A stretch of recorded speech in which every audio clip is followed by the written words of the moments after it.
All right, magnetic force on moving charges. So we're looking at force that occurs on charges when they're moving in a magnetic field. So yeah, this is it. It's called the motor principle. And magnetic field can. So the can is because it depends on angles, so it doesn't always happen. But a magnetic field can exert a force on a moving charge, or in a current carrying conductor. So either way, a charge is moving, right? So it could be a charge moving on its own, or it can be moving inside of a conductor. So it's called officially the Lorentz force. That's making time importance or anything, but it's also referred to as electromotive force or EMF. I think I'll have it as like FM, F subscript M later in lessons as well. So it's the magnetic force on a charge.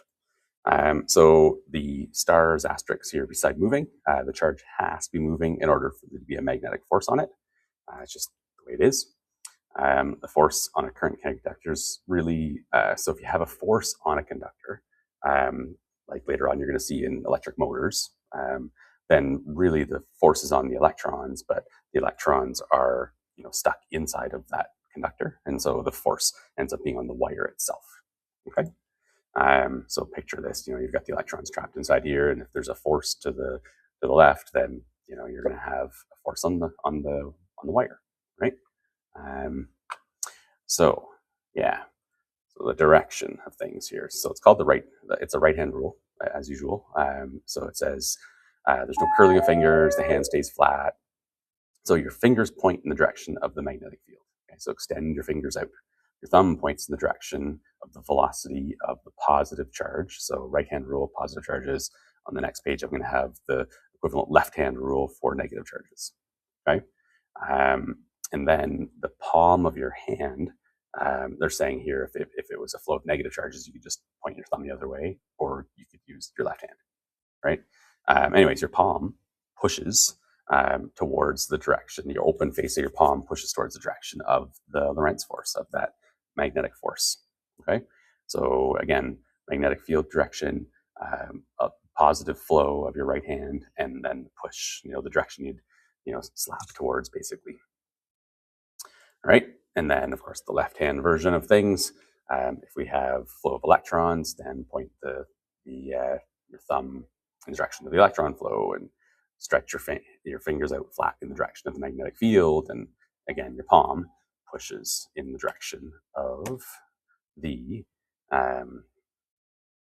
hand straight here in the direction of the magnetic field. And so these are equivalent here. You have positives flowing sort of up here, would be the equivalent to negatives flowing down.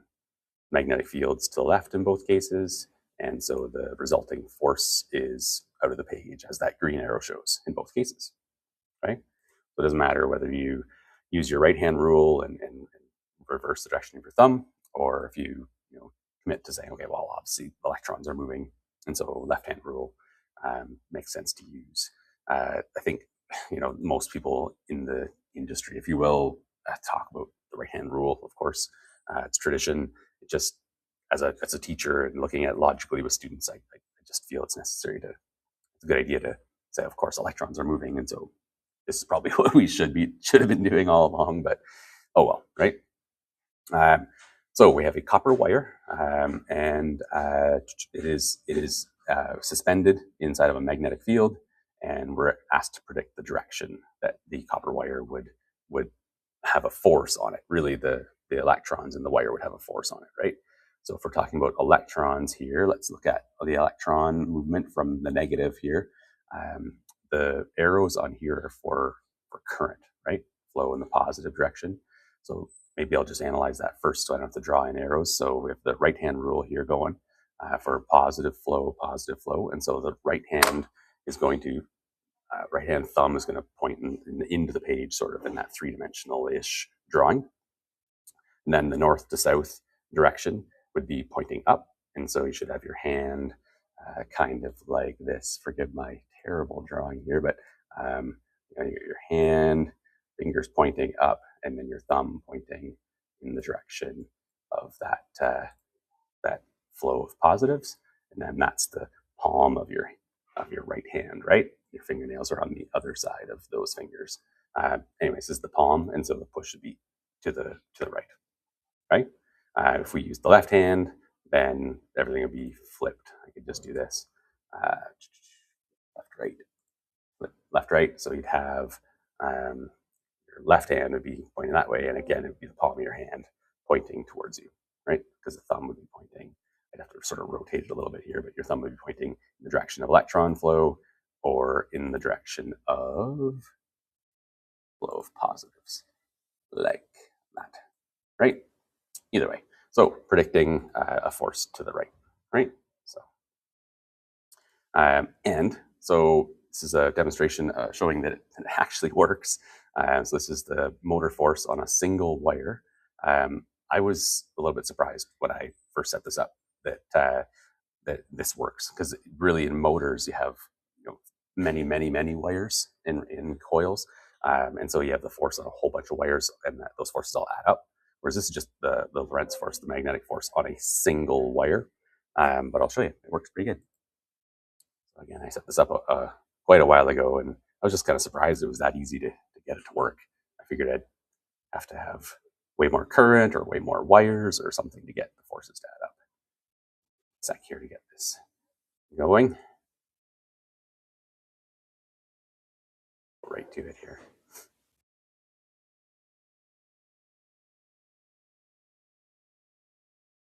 So I should have just used my file instead. Internet seems a bit slow. Just pause for a sec here, I'll find the file. All right, here we go. So here's the demo. Hello, and in this video I've got a demonstration of the fundamental motor force, motor principle. Okay, so we've got a little copper, also called the Lorentz force, per wire here that's free to just roll back and forth on those two copper wires. And this is just connected as a circuit. And so we've got the negative terminal coming up to there. So in this copper wire that's free to roll, there's going to be electrons going that way. And the north is the top of this little magnet setup. So we got a north on the top and a bottom, south on the bottom. So we've got electron flow. I'll just get my left hand in the picture here. Electron flow that way in the rolling wire. We've got a magnetic north facing down. And so there's going to be a push that way. So when I connect the electricity or turn the switch on the, I'll try and get it both in line here, and then I'll show it close up. But when I turn it on, it goes rushing to that side. And the first time I set this up, I couldn't believe how strong of a force there was. You can see that wire getting launched to the right each time I turn that switch on. And that's just the motor force. So it's the force on the electrons in the wire, and it causes the wire to actually move. And if I were to connect the other way here, then we'd have the opposite electron flow. So now I've got electron flow this way. Again, the north is still pointing down away from the north at the top. So the push is now going to be towards the camera here. So turn that on, and there it goes, comes towards me, right? So just not making contact there. I saw it once anyways, but there we go. That is the motor force. Right, so there you go. Yeah, and so later on, we're going to see soon the calculations to do with wires themselves. You have to take into account the length of the wire and the number of charges and so on. But it's still the same principle here, that we have the force on the electrons is to the right, and so it makes the wire move to the right. How many electrons are on, so how much force is going to be for a calculation. There's extra work needed if instead of it just being a single charge. So the equation will be developed shortly for single point charges, and then in the next lesson, the cumulative forces on a wire will be done. So this, if you want to watch it, it's a good show, a demonstration of all the different hand rules and so on. I'm skipping that though. You can watch that on your own, so I've shown it already. So magnitude of the force on a moving charge. So the first thing we're going to show or think about here is the idea of like what the logic of this would be. Right? So if there's more charge, well, of course there's going to be more force, right? If there's more velocity, well, it has to have velocity for the B force. So presumably if there's more velocity, there's going to be more force. Experimentally, this is what is found. More magnetic field strength, well, of course there's going to be more force. If the angle is 90 degrees, think of the left-hand rule here. The angle between your extended fingers and your thumb pointing out is 90 degrees, right? That's when the force is the maximum. So it's going to make sense to have a sine of 90 degrees in there, because sine of 90 degrees makes a 1 or 100% maximum charge, maximum force. So those are the components that make sense to have in this formula. There's your charge, there's your velocity, there's your magnetic field, there's your sine theta. It's just, experimentally based on, not even necessarily experimentally, but I mean, yeah, it was done experimentally too, right? To see if this is true. But it's just, it fits the logic of what we're thinking about. So you could have vector symbols and so on, but really they tend to leave them out because the directions are determined by the hand rules, just so you know. Okay. So some gives us, something we can do here, kind of weird, but what is this? What is this so-called Tesla that they described? They said, okay, let's call the magnetic field strength Teslas. And so, if we solve for B, that magnetic field strength, we can actually get units for this thing, right? So divide out the charge and the velocity. Sine theta has no units, of course. And so we have the units for it is, basically newtons per charge and meters per second, right? So newtons divided by coulombs and divided by meters per second. I guess invert and multiply the meters per second stuff. And it's like that was done. Oh, sorry. I was thinking ahead of the idea of inverting and multiplying, and then in the next line I had this here, so I was thinking that was from that, but that's not. It's kilograms in fundamental units here, right? System international units, kilograms meters per second squared, mass times mass times acceleration and so on, right? Anyways, yeah, so that works out where we have seconds canceling with seconds squared and meters canceling out and so on. So yeah, there's the cancellation step, and we end up with the units being kilograms per coulomb seconds. It's just kind of weird, but it is what it is. So we just call it Teslas. Magnetic force is always perpendicular to the velocity of the charged particle, right? So the sine of the angle between gives the size of things. The actual force is always perpendicular. And so this is the velocity, like straight up, let's say, in a magnetic field that's straight sideways, and then the magnetic force would be like into the page, okay?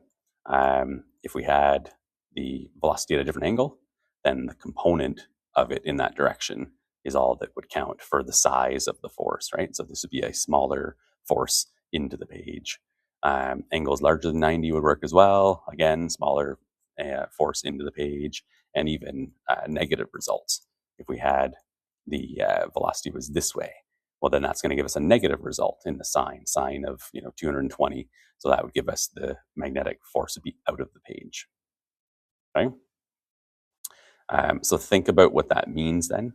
Since the magnetic force is always perpendicular to the motion, there's a practice question about this somewhere here. I thought there was.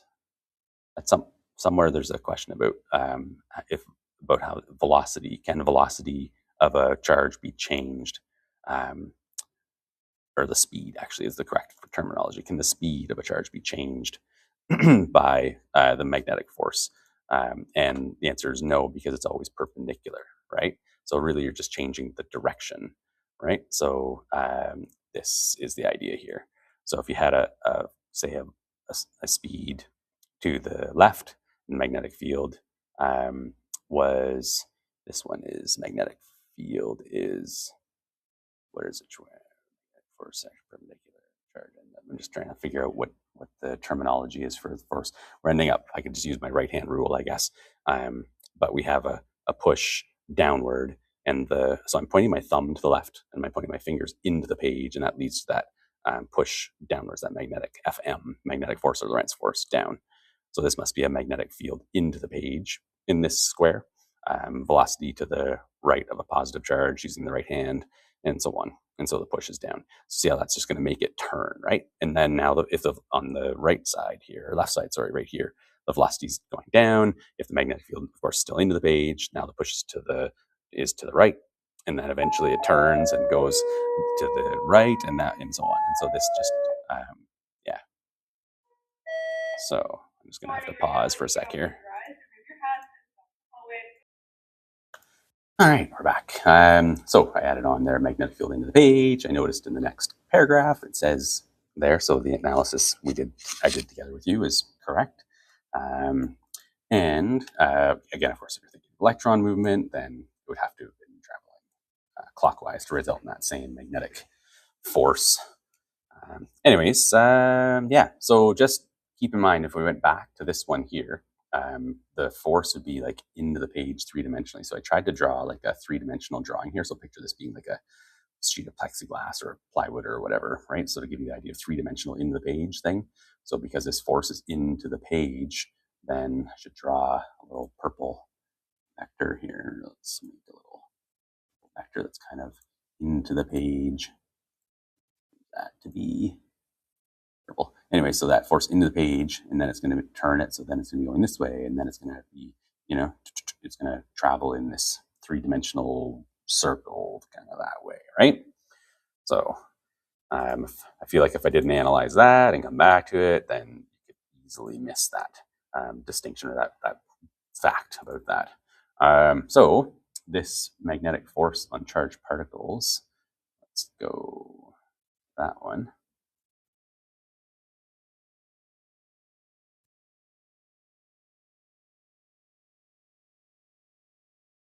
Force charged. So this video shows this kind of situation where you literally have a beam of charged particles coming into a magnetic field area. Welcome to the demo prep room. We're sitting here in the dark because we're going to show you. Mute it there, but I'm just going to show you. I'll jump ahead to where. Here we go. So there's a beam of electrons, and he's bringing a magnetic field near it, showing you can deflect it. So you just bring a magnet near it and showing that you can bend it all different directions. And so now he's just going to turn on a constant magnetic field. And so you can actually get it to travel in a complete circle. And this is how the experiment works to figure out the mass of an electron, actually, which is a neat one that I've done in university days. So yeah, if you analyzed all the things, you'd have a flow of electrons coming in, and so use your left hand, and the magnetic field must have been into the page, right? And so you have your thumb pointed this way, your fingers stretched out, your palm facing up, and so the electron curves and goes this way. Now the thumb's pointing up, fingers are still into the page. Now the force is towards the center. Now it's traveling now it's traveling towards the guy here. And so your thumb's pointed that way, your fingers are pointed in, that points your palms facing down, and so on, all the way around, right? So literally you can make the charged particles travel in a circle, and the magnetic field needed for that, and depending on the velocity of them and so on, you can actually calculate the mass of an electron.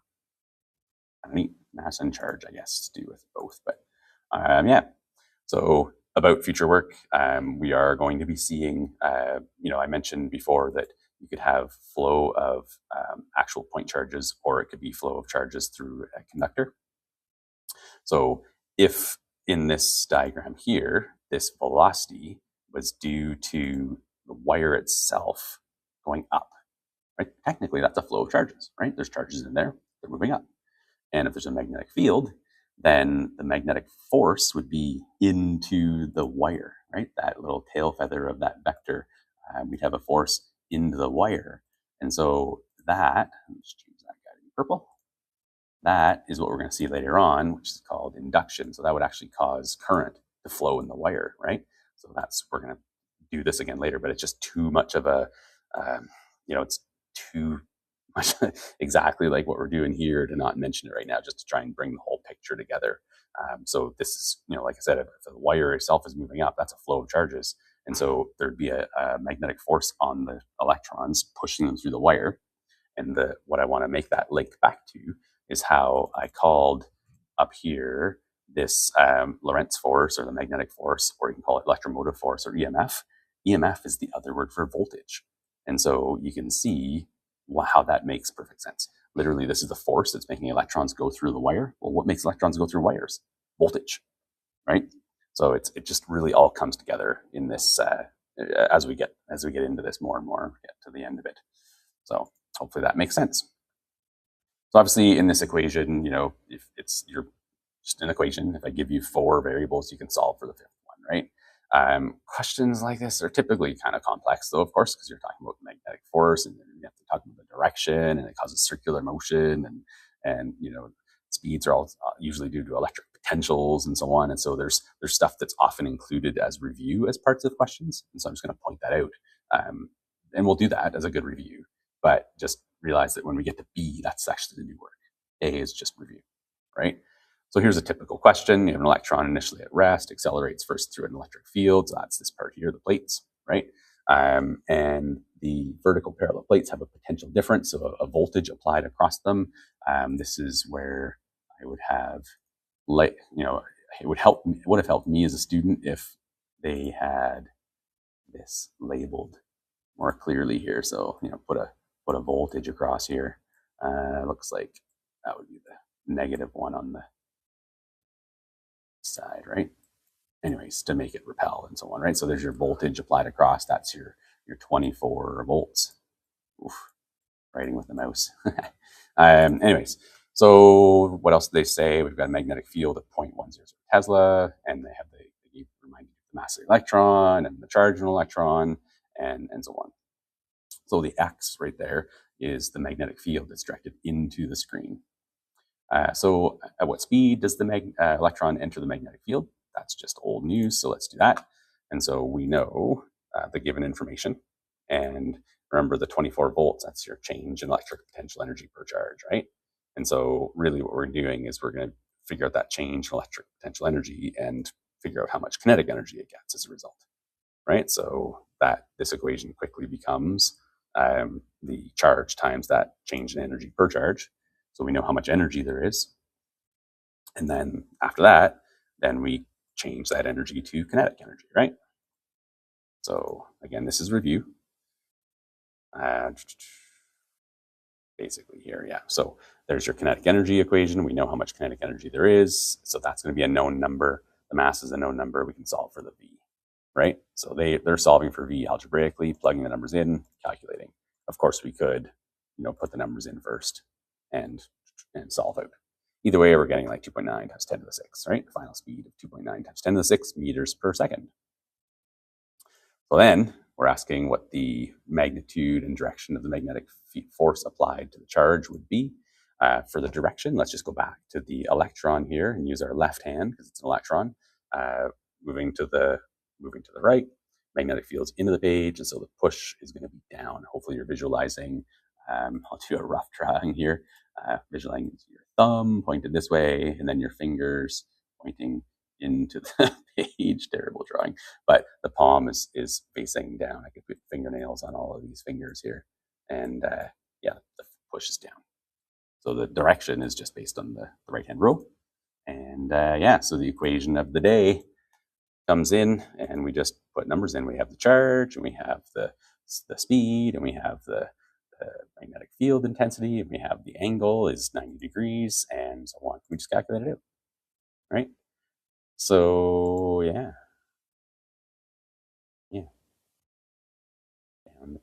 down on the page, right? Like we said, yeah. So the left-hand rule version, I've already talked about the direction based on the hand rules, so I won't rehash that again for you. The magnetic force has no effect. This is where I remember I knew it was in here somewhere. So it says check your understanding. The magnetic force has no effect on the magnitude of the velocity of an electron. This is worded wrong actually as well. I said it wrong by accident before. This is from the original online material that the government provided originally, way back in the day. Which I, of course, modified like crazy and still have some of it in here, but it really has no. You know what? I don't have to make the correction because they said magnitude. So good, magnitude of velocity, i.e., speed, right? It has no effect on the speeds. It's not a correction so much as a clarification, I guess, or in fact any charged particle, and explain why this is the case. And of course, it's because they're at 90 degrees, right? So the force is always just making it change direction, not changing the size of it. So you can't speed up I'm trying to think of something. You can't speed on something up that's moving forward by pushing on it sideways, right? All you can do is change its direction. New thing here. So now, like it says here in blue, it's a very advanced question. It's got a lot of stuff, right? It's got uniform circular motion, it's got electric force, and so on. But it's worth it because it's kind of neat. If you wanted to know ever, where all those average masses come from on the periodic table in chemistry, this is one of the ways that you can measure atomic masses. So we have chlorine, atomic number 17, anion. So it's a positive ion that has lost an electron. Negative ion. Negative ion. I was thinking about the physics version of things. Is cathodes are the negative terminal. But in chemistry, it's the other way around, right? So anion here.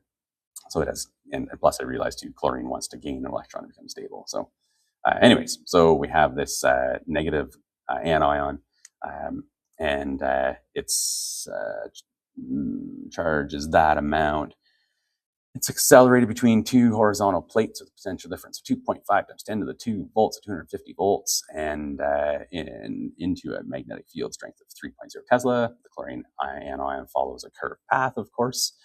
So it's going to have uniform circular motion, essentially, of 0.862 if it were a big enough area to continue, like you saw in that video. And so, yeah, they basically want you to figure out the mass, right? So calculate the mass, right? So the process here. So first we need to know the speed. So that's the stuff we just looked at before, right? Where we looked at the voltage we get in between those parallel plates, the energy we get between those parallel plates from that voltage. And so just like before, we get the amount of energy, convert that to a speed by getting the kinetic energy version of things. So we have, now notice in this equation, we don't know the mass, right? But we do know, we do know that relationship exists, right? So we know V equals that. And then the kicker comes in the end here, where we know that we're in uniform circular motion. So we know the centripetal force must be supplied by that magnetic force, right? So we have an mv squared over r. The centripetal force has to be equal to the qvb sine theta. And so the what is it here? The V is going to have an M in it, and this has an M in it. And so basically we're going to be able to solve things out, right? And so, yeah, that's what we have with the V plugged in. And then if we squared both sides, we'd have this. And you can tell here that M squared divided by M is just going to be M. And divide out the 1.6 on both sides, and we end up getting the mass. So we end up getting 4.3 times 10 to the negative 25, and the more carefully you do this experiment, then the more carefully you've measured the mass of this anion and so on.